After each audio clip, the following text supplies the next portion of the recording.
बिस्मिल्लाहिर्रहमानिर्रहीम। अस्सलाम वालेकुम।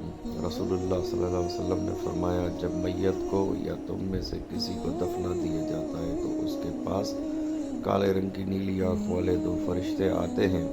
उनमें से एक को मुनकर और दूसरे को नकीर कहा जाता है, और वो दोनों पूछते हैं, तो उस शख्स के बारे में क्या कहता है? वो मैयत कहता है, वही जो वो खुद कहते थे कि वो अल्लाह के बंदे और अल्लाह के रसूल हैं, और मैं गवाही देता हूँ कि अल्लाह के सिवा कोई महबूद बरहक नहीं और मोहम्मद सल्लल्लाहु अलैहि वसल्लम उसके बंदे और रसूल हैं। तो वो दोनों कहते हैं, हमें मालूम था कि तू यही कहेगा। फिर उसकी कब्र तूल व अर्ज़ में 70 गज कुशादा कर दी जाती है, फिर उसमें रोशनी कर दी जाती है, फिर उससे कहा जाता है, सो जा। वो कहता है, मुझे मेरे घर वालों के पास वापस पहुंचा दो कि मैं उन्हें ये बता सकूं।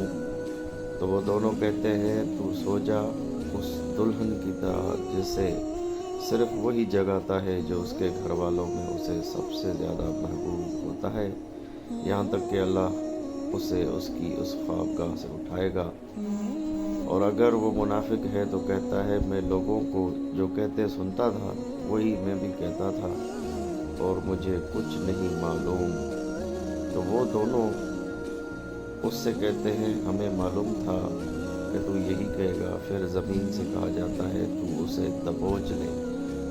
तो वो उसे दबोच लेती है, और फिर उसकी पसलियाँ इधर की उधर हो जाती हैं। वो हमेशा इसी अज़ाब में मुब्तला रहता है, यहाँ तक कि अल्लाह उसे उसकी ख्वाबगाह से उठाए।